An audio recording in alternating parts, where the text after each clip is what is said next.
Bismillahirrahmanirrahim. Assalamualaikum warahmatullahi wabarakatuh.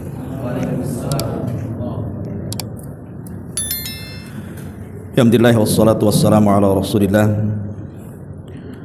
wa ala alihi wa sahbihi wa mawalah wa la hawla wa la quwwata illa billahi wa ba'du. Alhamdulillah, segala puja dan puji hanya milik Allah Subhanahu wa ta'ala. Salawat dan juga salam tetap kita hadiahkan kepada Rasul kita Nabi besar Muhammad sallallahu alaihi wa ala alihi wasallam. Hadirin dan hadirat yang dimuliakan Allah Subhanahu wa ta'ala, alhamdulillah di malam ini kembali kita bisa duduk di Masjid Al-Fajri dalam rangka thalabul ilmi. Dan pembahasan di malam hari ini pembahasan yang ringan-ringan saja tentang amalan-amalan harian, pekanan, bulanan sampai kepada tahunan yang kalau seandainya kita luputkan maka tentu kita akan mendapatkan penyesalan di hari yang tidak ada lagi penyesalan di hadapan Allah Subhanahu wa ta'ala. Ma'asyiral muslimin wal muslimat rahimani wa rahimakumullah. Ayat yang sering kita dengar di dalam Al-Qur'anul Karim adalah fastabiqul khairat. Berlomba-lombalah kalian di dalam mencari kebaikan. Karena yang namanya usia manusia itu terbatas. Ada saatnya manusia itu akan dijemput dengan ajalnya. Maka disebutkan dalam surah Az-Zumar ayat 56 sampai 58, di mana Allah Subhanahu wa ta'ala menggambarkan penyesalan manusia di hadapan Allah. Antakula nafsun ya hasrata ala ma farrattu fi jambillah wa in kuntu laminas sakhirin, au antakula law anna allaha hadani lakuntu minal muttaqin, au taqula hina taral adzaba law anna li karratan fa akuna minal muhsinin. Agar jangan ada orang yang mengatakan, alangkah besarnya penyesalan aku atas kelalaianku dalam menunaikan kewajiban-kewajiban terhadap Allah. Dan sesungguhnya aku termasuk orang-orang yang dulu memperolok-olok agama Allah. Atau agar jangan ada orang yang berkata, sekiranya Allah memberi petunjuk kepadaku, tentulah aku termasuk orang-orang yang bertakwa. Atau agar jangan ada orang yang berkata ketika melihat azab Allah, sekiranya aku dapati kembali ke dunia, tentu aku termasuk orang-orang yang berbuat baik. Penyesalan-penyesalan ini pasti satu hari akan dikatakan oleh kita. Jangankan kita manusia yang tidak lepas daripada salah dan dosa, para malaikat loh yang jelas-jelas tidak punya dosa saja, pada hari kiamat akan mengatakan di hadapan Allah Subhanahu wa ta'ala, subhanak ma'abadnaka haqqa ibadatik. Maha suci engkau ya Rabb, kami betul-betul belum mampu untuk beribadah kepadamu dengan sebenar-benar ibadah. Itu malaikat. Macam mana kita? Makanya mumpung Allah Subhanahu wa ta'ala berikan usia kepada kita, maka Allah katakan fastabiqul khairat, berlomba-lombalah kalian dalam kebaikan. Karena Allah juga mengatakan dalam surah Isra ayat 19, wa man aradal akhirata wa sa'a laha sa'yaha wa huwa mu'minun fa ulaika kana sa'yuhum mashkura. Sesiapa yang menghendaki kehidupan akhirat dan berusaha ke arah itu dengan sungguh-sungguh, dan dia adalah seorang mukmin, mereka itulah orang-orang yang usahanya akan dibalas oleh Allah Subhanahu wa ta'ala dengan kebaikan. Ma'asyiral muslimin yang dimuliakan Allah Subhanahu wa ta'ala, bahkan Rasul mengatakan, ihris ala ma yanfa'uka wasta'im billah. Bersemangatlah kalian di dunia ini mencari yang bermanfaat untuk kamu raih, dan mintalah pertolongan kepada Allah Subhanahu wa taala. Dan Nabi juga mengatakan, igtanim khamsan qabla khamsin. Jaga 5 perkara sebelum datang 5 perkara. Syababaka qabla haramik, wa sihhataka qabla saqamik, wa ginaka qabla faqrik, wa faraghaka qabla syughlik, wa hayataka qabla mautik. Masa mudamu sebelum masa tuamu, masa sehatmu sebelum masa sakitmu, masa kayamu sebelum masa fakirmu, dan masa lapangmu sebelum datang kesibukan kamu, dan masa kehidupanmu sebelum datang kematian. Lah ayat-ayat dan hadis ini yang sering kita dengar adalah motivasi kepada kita supaya kita pandai-pandai mencari amalan-amalan yang kelak bermanfaat di hadapan Allah Subhanahu wa taala. Maka amalan apa saja yang harus kita jaga dalam keseharian kita, kemudian juga dalam pekanan kita, dalam bulanan kita, bahkan dalam tahunan? Inilah yang kita akan bahas pada malam hari ini. Ma'asyiral muslimin yang dimuliakan Allah Subhanahu wa taala, pertama amalan harian. Jangan pernah meninggalkan salat 5 waktu. Jaga salat 5 waktu. Nabi sallallahu alaihi wasallam mengatakan, khamsu salawatin katabahunallahu 'alal ibad. Faman jaa'a bihinna lam yudayyi' minhunna syai'an istighfafan bihaqqihin kana lahu 'indallah ahdun an yudkhilahul jannah. Salat 5 waktu yang Allah telah tetapkan bagi hamba-hambanya. Barang siapa yang mendatangkan salat 5 waktu itu, dia tidak pernah meremehkan akan salat 5 waktu itu, memang betul-betul dia jaga, maka Allah Subhanahu wa taala akan janji kepada orang yang menjaga salat 5 waktu itu, an yudkhilahul jannah, untuk memasukkan ke dalam surga. Tapi sebaliknya kata Rasul, wa man lam ya'ti bihinna falaysa lahu 'indallahi ahdun in syaa'a 'adzabahu wa in syaa'a adkhalahul jannah.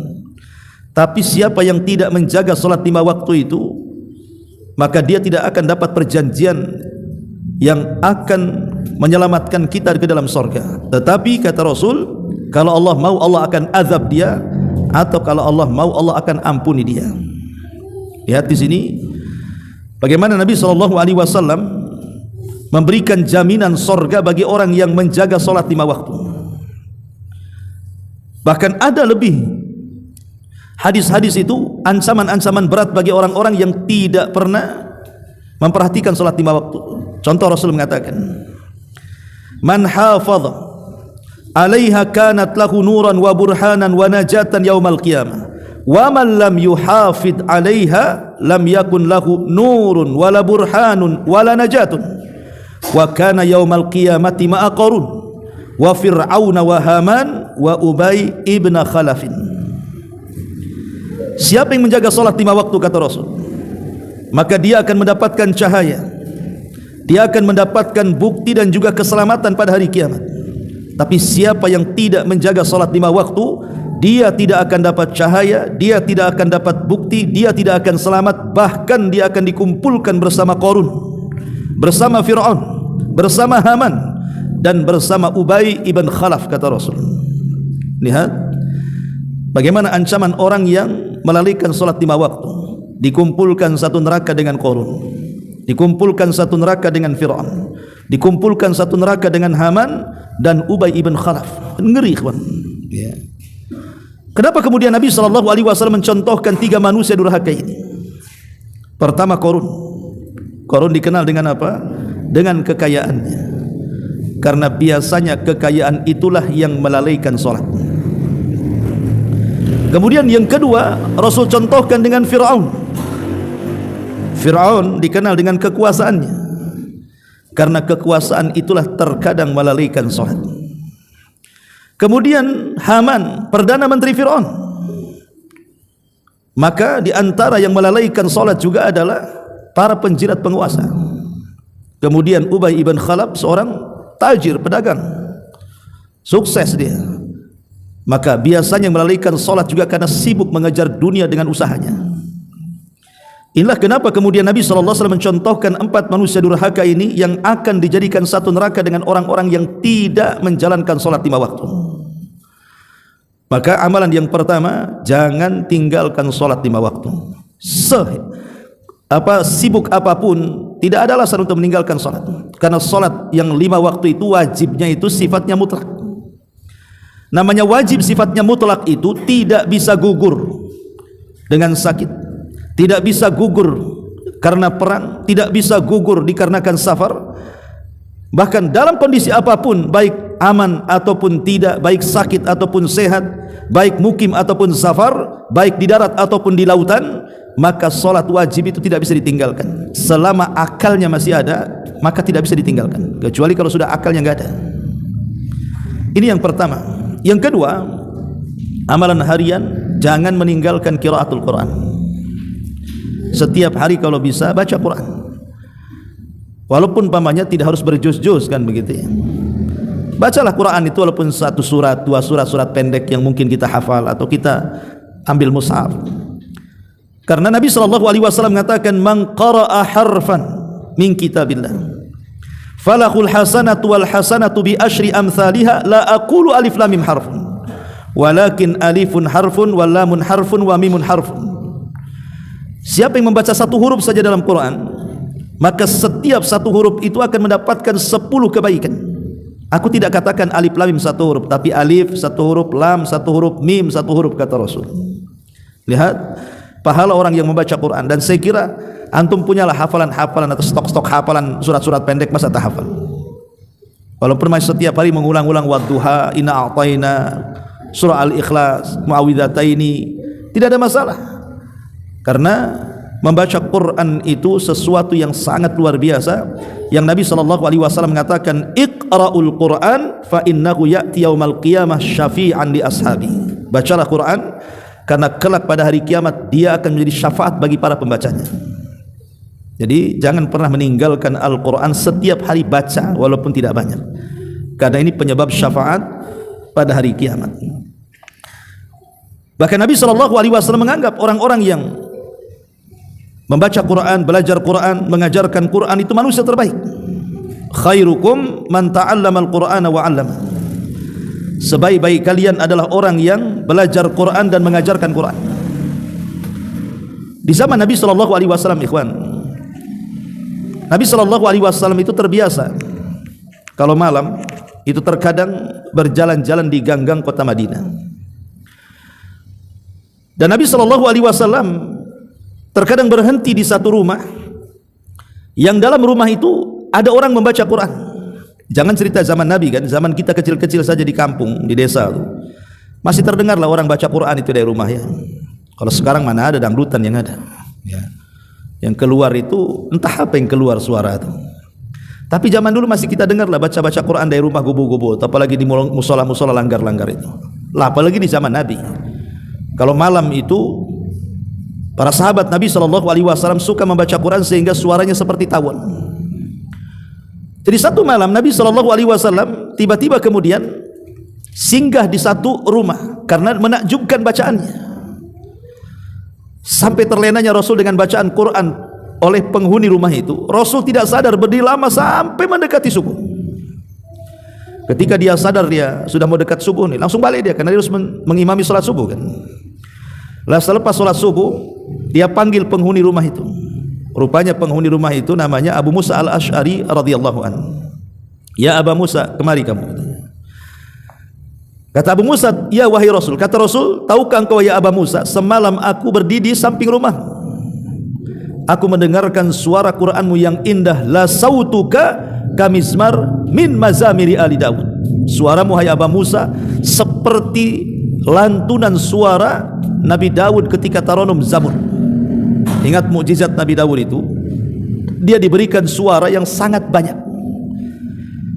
Lebih daripada 70 suara Nabi Daud itu bisa melantunkan Zabur.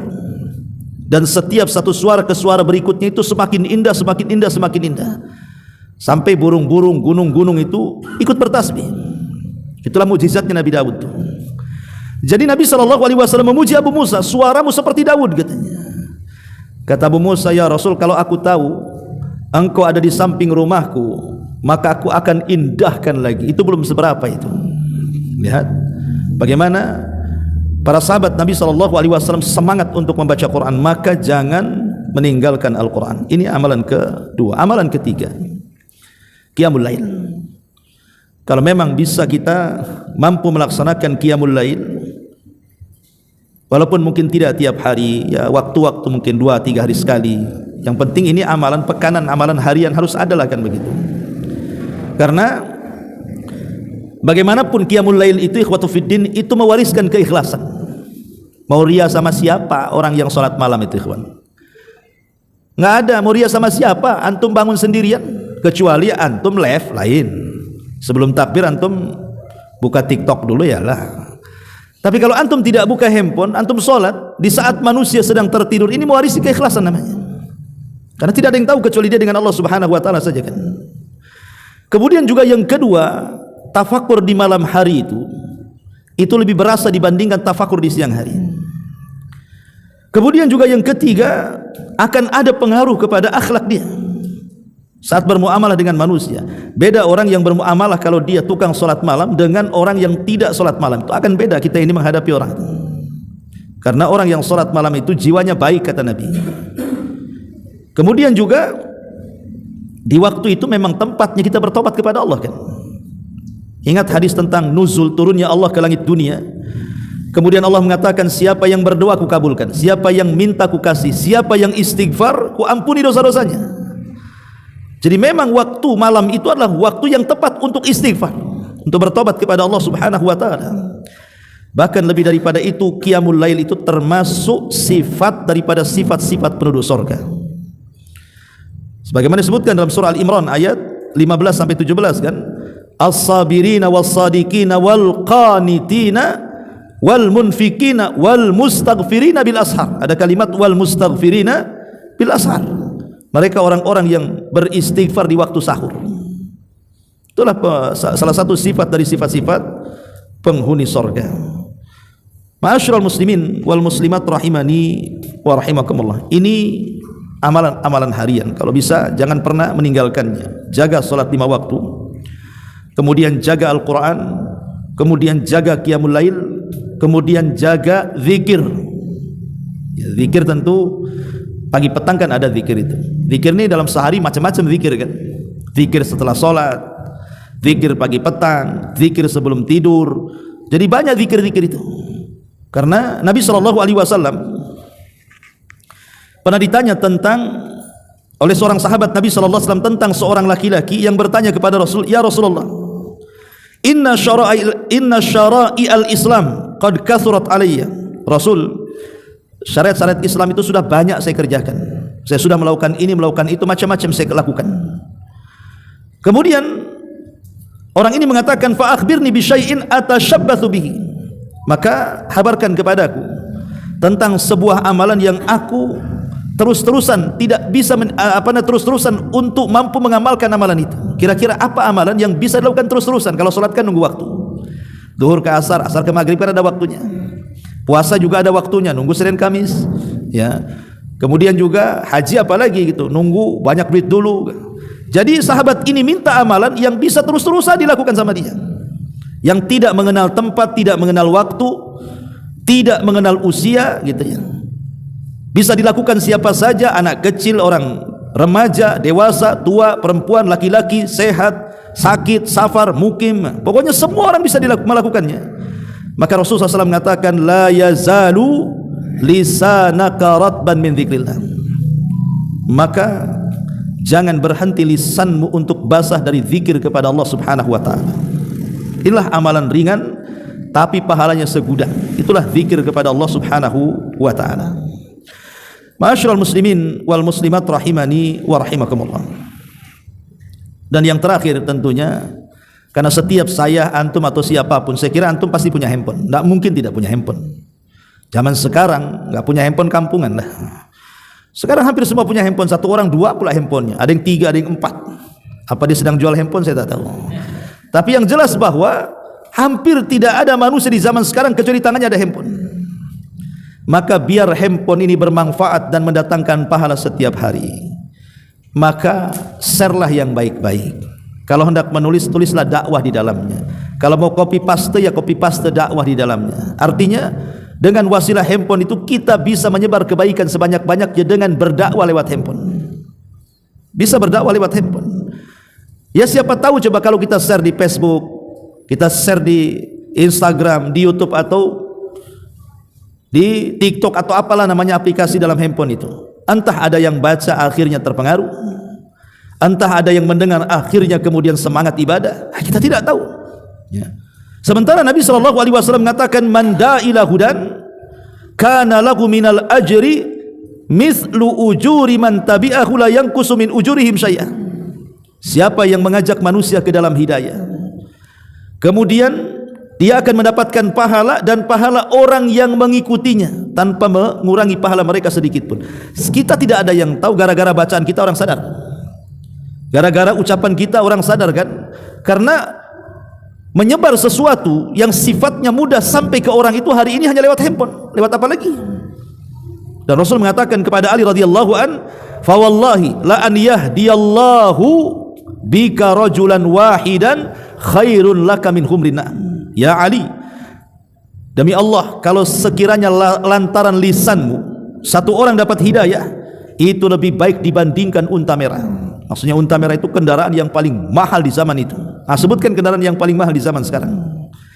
Berapa triliun harganya? Kalau satu orang sadar yang tadinya tidak sholat, gara-gara baca tulisan kita akhirnya sholat.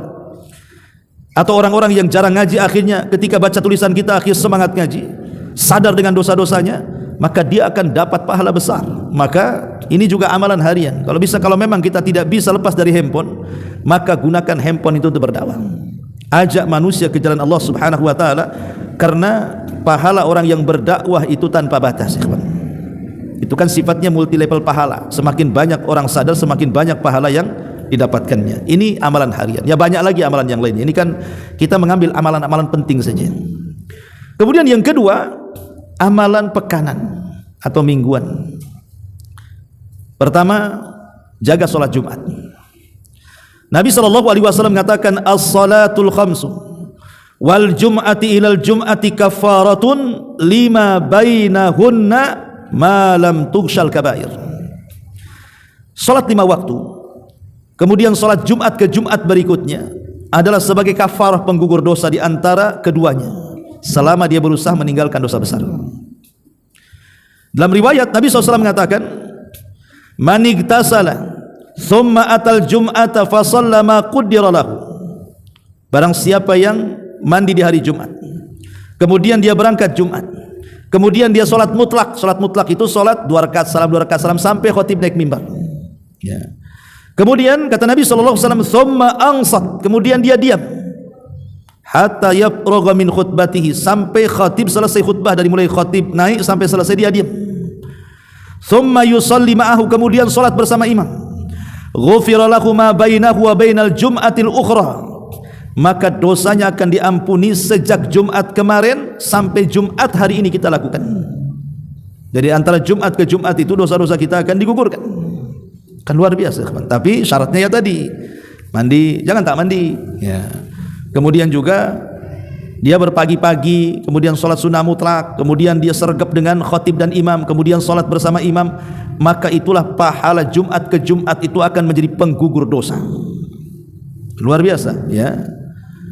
Bahkan bukan hanya itu saja, sampai-sampai Allah Subhanahu wa taala mengutus malaikat itu untuk berdiri di pintu masjid dan membawa catatan di tangannya. Jadi setiap ada orang yang masuk dicatat oleh malaikat itu. Kalau dia mendapatkan saf pertama, maka malaikat mencatat dia mendapatkan pahala seperti berkurban seekor unta. Kemudian setelah saf pertama penuh, datang saf kedua, maka malaikat akan mencatat juga sama. Ini orang sudah mendapatkan pahala seperti berkorban seekor sapi. Kemudian saf kedua penuh, datang saf ketiga, maka malaikat akan mencatat ini orang yang masuk ini dapat pahala seperti berkurban dengan seekor kambing. Ketika saf ketiga penuh, datang saf keempat, maka malaikat akan mencatat nih saf keempat nih akan mendapatkan pahala seperti korban seekor ayam. Kemudian saf yang keempat penuh, datang saf yang kelima, maka malaikat mencatat nih yang kelima nih pahalanya seperti kurban dengan telur ayam. Setelah saf kelima, malaikat nggak ada lagi tuh di pintu, karena sudah tinggal tai ayamnya tuh ke belakang tuh. Ya. Nah, sudah nggak ada lagi kan, malaikatnya sudah masuk ikut sholat Jumat tuh. Nah ini aneh hari ini, kadang-kadang saya jadi khotib itu kadang-kadang di banyak masjid itu berudul-berudul orang itu, kalau saya sudah naik khotbah itu baru berdatangan tuh. Apa nggak tai ayam namanya? Ya unta ya tak dapat gitu ya. Kemudian sapi tak dapat, kambing tak dapat, ayam tak dapat, telur pun tak dapat. Coba. Ma'asyiral muslimin wal muslimat rahimani wa rahimakumullah. Makanya kenapa ada perintah tabkir kita ini bersegera melaksanakan sholat Jumat.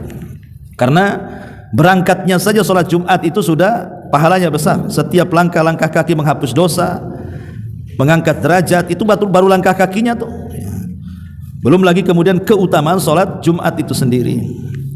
Ini yang pertama. Yang kedua, ibadah pekanan itu jangan, ya kalau bisa sih lakukan puasa Senin Kamis. Nabi SAW mengatakan ketika ditanya soal puasa hari Senin, kata Rasul, fihi wulidtu fi wa fihi unzila alayya. Hari Senin itu adalah hari aku dilahirkan, dan hari Senin itu adalah hari ketika aku diangkat menjadi nabi. Jadi wahyu turun pertama itu hari Senin di Gua Hira, gitu maksudnya. Ketika Nabi SAW ditanya tentang saumu yaumul itsnain wal khamis, puasa hari Senin dan Kamis, maka Rasul mengatakan tu'radul a'mal yaumal itsnaini wal khamis fa uhibbu an yu'rad amali wa ana shaim. Akan ditampakkan amal-amal kita ini setiap Senin dan Kamis, dan saya suka, kata Rasul, kalau amalanku diperlihatkan di hadapan Allah sementara aku sedang berpuasa. Maka kalau memang Allah Subhanahu wa taala berikan kesanggupan kita tahan lapar, maka biasakan puasa. Karena kan orang itu kan diberikan kemampuan ibadah itu macam-macam, ikhwan. Macam-macam. Ada orang yang hobi puasa tapi tak hobi salat malam. Ya kan? Karena kalau puasa dia tahan lapar, tapi kalau salat malam dia tak tahan kantuk. Jadi orang yang dia tiduran tapi dia tahan laparan tuh. Atau sebaliknya. Ya. Dia sanggup begadang dia. Dia bisa sholat malam tapi laparan pula dia, tak bisa dia puasa. Atau mungkin dia tidak bisa puasa, tidak bisa sholat malam, tapi dia dermawan, orang yang suka sedekah. Ya. Jadi hobi ibadah manusia itu kan macam-macam ya. Ya, tapi ada juga mungkin dia pelitan orangnya, tak susah dia sedekah kan. Tapi kalau umpamanya dia zikir, baca Quran, rajin pula dia. Jadi manusia itu diberikan kekuatan dalam ibadah itu macam-macam. Makanya pintu sorga sendiri dibagi-bagi. Ada pintu sholat, ada pintu puasa, ada pintu zakat, ada pintu haji, ada pintu jihad gitu ya. Karena kemampuan orang beribadah itu kan beda-beda. Tapi kalau Allah anugerahkan kepada antum memang bisa berpuasa Senin Kamis, maka sangat baik sekali, itu ibadah pekanan namanya. Kemudian juga yang ketiga, silaturahim. Sekarang kan sudah ada handphone nih. Antum bisa lah seminggu sekali bisa menghubungi keluarga. Bisa menghubungi keluarga supaya jangan terputus silaturahim, karena pahala silaturahim ini besar ya. Ma'asyiral muslimin wal muslimat rahimani wa rahimakumullah. Ini 3 amalan penting pekanan. Kita masuk amalan bulanan. Yang pertama, jangan tinggalkan puasa ayyamul bid. Kalau tadi kan Senin Kamisnya, kalau memang tidak bisa Senin Kamisnya, ambillah 3 hari dalam sebulan. Nabi SAW mengatakan, artinya berwasiat kepada Abu Hurairah radhiyallahu an. Apa kata Abu Hurairah? Awsani khalili bi thalathin. Telah berwasiat kepadaku kekasihku, kata Abu Hurairah, maksudnya Nabi, dengan 3 perkara. La ada'uhunna hatta amut. Aku tidak akan meninggalkan sampai mati. Kemudian kata Abu Hurairah, saumu thalathati ayyami min kulli syahrin. Puasa 3 hari setiap bulannya. Kemudian wa salatu duha. Kemudian salat duha. Wa naumu ala witrin. Dan tidur ala witrin, di atas witir. Artinya kan kadang ada orang yang tidak bisa bangun malam, maka dia witir dulu baru tidur. Tapi kalau dia bisa tidur, maka witir malam lebih baik. Tapi kalau umpamanya karena lelah, capek gitu ya, witir ini ikhwan, itu ibadah luar biasa ya. Witir ini, dia sholat malam terbaik itu sholat witir. Padahal sholat witir itu sholat tercepat dari semua sholat. Dia 1 rakaat saja cukup. Baca qul huwallah. Coba ya. Kan cepat kan? Berapalah menghabiskan waktu coba 1 rakaat baca qul huwallah. Cepat sekali kan? Tapi walaupun cepat ini solat terbaik dari semua solat witir ini. Karena Allah itu suka dia sendiri witir dan suka witir. Ya. Jadi amalan pekanan adalah jangan tinggalkan puasa ayyamul bid, amal bulanan. Kemudian jangan tinggalkan sedekah. Masa sebulan sekali tidak bisa bersedekah? Bakhil kalian tuh. Sebulan sekali masa tidak bisa bersedekah? Ya kalau tiap minggu, kalau di hari Jumat kan enak tuh ada kotak masuk alhamdulillah lah. Kalau bisa dia sedekah harian ya alhamdulillah, karena malaikat itu setiap hari turun mendoakan orang yang bersedekah akan dilipat gandakan pahalanya setiap hari, setiap pagi malaikat itu turun mendoakan. Kalau tidak bisa 1 pekan sekali lah sedekah, kalau tidak bisa 1 bulan sekali minimalnya kita sedekah, karena sedekah ini banyak manfaatnya, bahkan bisa dijadikan untuk menyembuhkan penyakit. Satu hari Imam Hakim itu An-Naisabur, ma'ruf ya karyanya. Kalau kita membaca hadis itu rawahu Hakim meriwayatkan, rawahu Bukhari meriwayatkan, dan begitu seterusnya. Jadi Imam Hakim An-Naisabur ini satu hari terkena penyakit. Dia sudah berobat ke sana kemari, tak kunjung juga sembuh. Jadi satu hari dia hadir di majelisnya Al-Imam As-Sabuni. Imam As-Sabuni ma'ruf, imam yang produktif, banyak mengarang kitab, salah satunya Aqidah Ashabil Hadis, ya, yang kitabnya sangat bagus sekali. Jadi Imam Hakim ini mengadu kepada Imam As-Sabuni dan mengatakan, ya Imam, bisa enggak kau minta doa murid-muridmu agar mendoakan kesembuhan penyakitku? Akhirnya Imam As-Sabuni pun ngomong di jemaah pengajiannya, mari kita doakan supaya Imam Hakim diberikan kesembuhan oleh Allah Azza wa Jalla. Maka murid-muridnya banyak mendoakan akan kesembuhan Imam Hakim ini. Lah dari sekian jamaahnya itu ada seorang wanita, seorang ibu-ibu, malam harinya bermimpi. Dalam mimpinya dia berjumpa dengan malaikat dan menghabarkan kepada ibu ini, sampaikan kepada Hakim, kalau ingin sembuh penyakitnya bersedekahlah dengan air. Akhirnya kemudian sang ibu ini menyampaikan kepada Imam Sabuni, maka Imam Sabuni menyampaikan kepada Imam Hakim, mudah-mudahan kalau engkau bersedekah Allah sembuhkan penyakitmu. Karena Rasulullah SAW mengatakan, tadawau mardokum bis sadaqah, obati orang sakit kalian dengan cara sedekah. Akhirnya kemudian Imam Hakim pun mencari daerah-daerah yang berhajat dengan air, dia gali sumur, kemudian keluar air dan dia sedekahkan airnya kepada orang yang berhajat dengan air. Maka setelah peristiwa itu Allah Subhanahu wa taala menyembuhkan penyakitnya. Shadaqah Rasulullah sallallahu alaihi wasallam yang mengatakan, tadawau mardakum bis sadaqah, obati orang sakit di antara kalian dengan sedekah. Jadi sedekah itu bisa jadi obat, ya. Ustaz, saya sudah sering sedekah tapi kok tak sembuh-sembuh, kan gitu. Ingat bahwa sedekah untuk menyembuhkan penyakit itu ada syarat-syaratnya. Pertama, jangan diniatkan sedekahnya untuk kesembuhan dulu, tapi niatkan sedekah itu lillahi ta'ala dulu. Kan beramal itu karena Allah dulu, kan gitu ya. Jadi sedekahnya lillahi ta'ala dulu, itu yang pertama, minta keridhaannya. Baru setelah itu dengan wasilah sedekah itu kita minta kesembuhan. Jangan dibalik, kan itu. Saya sedekah karena penyakit, enggak sembuh-sembuh penyakitnya, Allah pula disalahkan. Kalaupun sudah umpamanya syarat-syarat sedekah itu terpenuhi, kemudian juga tak kunjung sakit, ya memang sudah takdir, mau diapakan, kan begitu. Takdir Allah itu tidak bisa dirubah. Boleh jadi dengan sakit itu gugurlah banyak-banyak dosa, karena ada sorga itu yang tidak bisa diraih dengan puasa, dengan sholat, dengan zakat, dengan baca Quran, hanya bisa diraih dengan sabar. Dan sabar itu mesti harus ada ujian. Lah salah satu ujian yang berat itu adalah sakit biasanya. Baik, masyarul muslimin wal muslimat rahimani wa rahimudan, banyak ya manfaat sedekah ini, bukan hanya bisa menyembuhkan penyakit, macam-macam. Kemudian amalan yang kedua yang sifatnya juga pekanan adalah selain daripada sedekah secara umum, juga sebulan sekali kalau bisa berkunjunglah kepada atau datangilah anak-anak yatim. Anak-anak yatim, harus disayang anak-anak yatim itu. Jangan pula punya panti asuhan, merekrut anak-anak yatim, kemudian kecil dirawat sampai sudah besar kok nampak cantik gitu kan. Akhirnya diperkosa pula. Itu kan ada kasusnya tuh. Naudzubillah, kan itu. Justru sebenarnya Nabi SAW mengatakan, man dhamma yatiman bainal muslimin fi ta'amihi wa syarabihi hatta yastaghniya anhu wajabat lahul jannah. Siapa yang memasukkan anak yatim pada rumah-rumah kaum muslimin, dia makan dari rumah itu, dia minum dari rumah itu sampai betul-betul dia dicukupi, maka wajib orang yang mengkafilnya masuk surga. Makanya rumah yang ada anak yatimnya pasti berkah di situ. Rumah yang ada anak yatimnya itu berkah.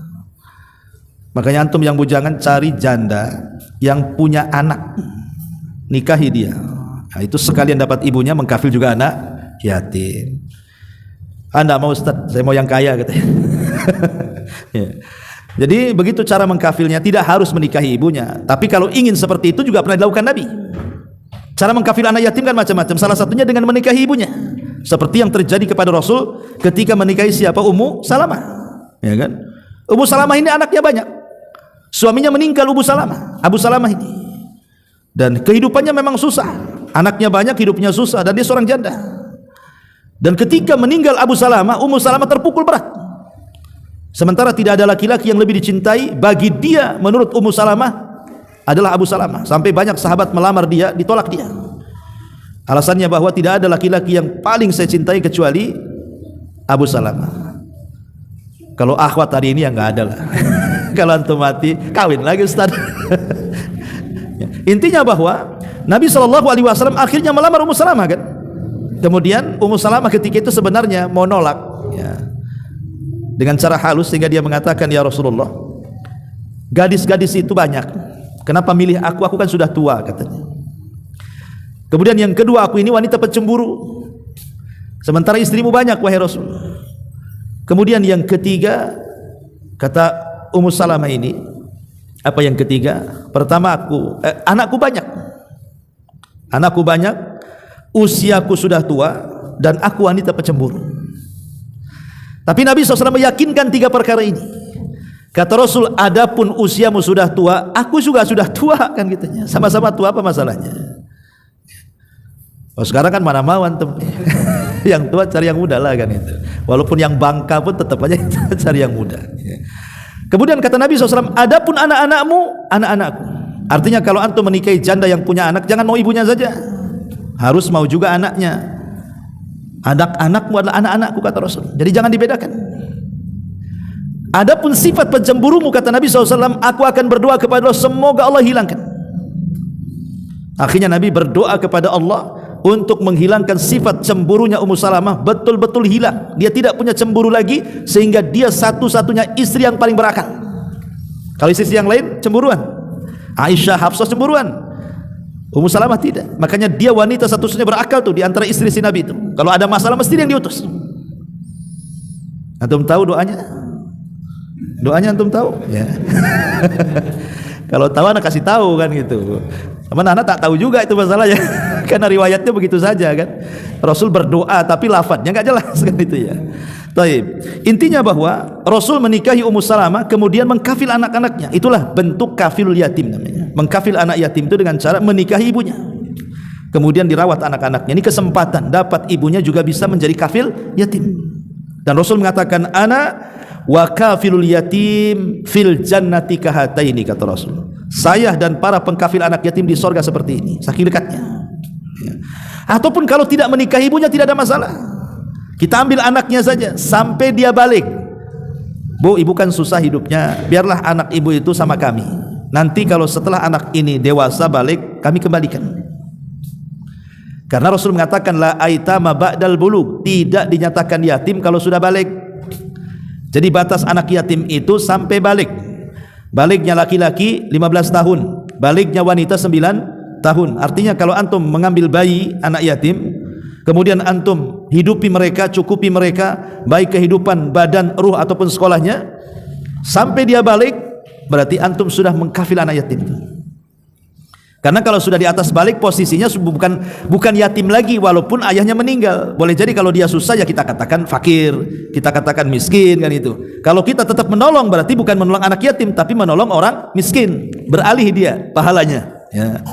Saya bayangkan kalau kita mengkafil anak yatim dari besar sampai balik, walaupun balik masih juga antum biayai, berarti antum dapat 2 pahala. Pertama anak yatim antum kafil, setelah itu beralih dari anak yatim ke orang miskin, dapat 2 pahala kan. Ya, kalau seandainya tidak ada batas usia anak yatim itu, ya antum anak yatim juga kan, bisa juga antum minta juga. Antum buat panti asuhan aja. Saya anak yatim juga Ustaz, padahal tua bangka tuh. Makanya kemudian dibatasi dengan usia balik. Ya, itu baru dia katakan anak yatim. Jadi kalau memang bisa lah ya, bulanan itu ya datang anak-anak yatim, datang ke fakir miskin, tolong mereka. Ya. Ini amalan bulanan dan amalan tahunan ya, kalau Allah berikan rezeki kepada kita, haji atau umroh lah. Ini amalan tahunan nih. Haji ataupun umroh. Kalau tidak bisa haji ya umroh. Nabi SAW ditanya tentang amalan yang paling afdal. Maka Rasul mengatakan imanun billah, beriman kepada Allah dan beriman kepada Rasulnya. Kemudian sahabat bertanya, apalagi wahai Rasul? Kemudian Rasul mengatakan jihad di jalan Allah. Kemudian apalagi wahai Rasul? Kemudian Rasul mengatakan hajjun mabrur, haji yang mabrur.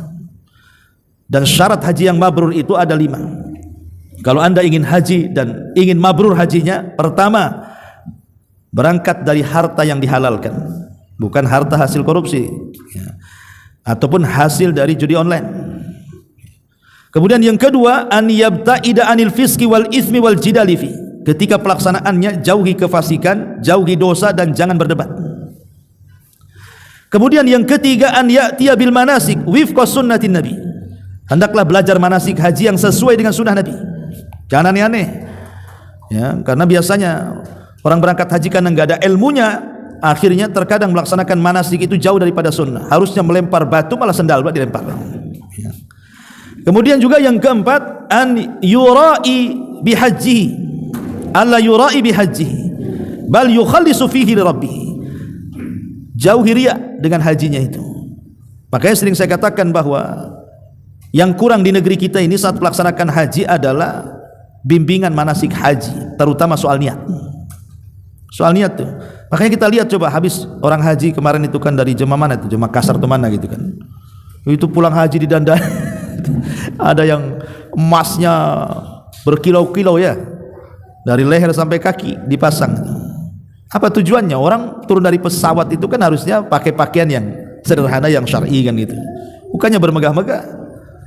Bahkan ada yang kemudian ketika habis dah haji tidak dipanggil haji atau bu haji itu sakit hati tuh, nggak mau lagi tuh nengok sama dia tuh. Kenapa? Aku udah menghabiskan uang banyak kok nggak dipanggil pak haji katanya.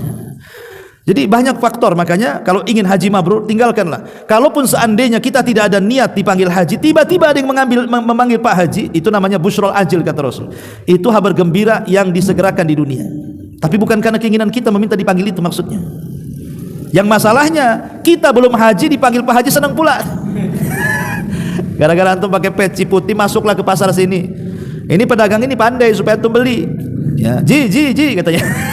Antum jangan nengok karena antum nggak pernah haji. Kemudian juga yang terakhir, alla ya'qubu bi maksiatin aw itsmin. Jangan sampai setelah melaksanakan haji itu justru malah kemudian balik kepada maksiatnya atau lebih parah maksiatnya daripada sebelum hajinya. Ya kalau memang Allah berikan rezeki setahun sekali ya haji atau minimalnya umrah.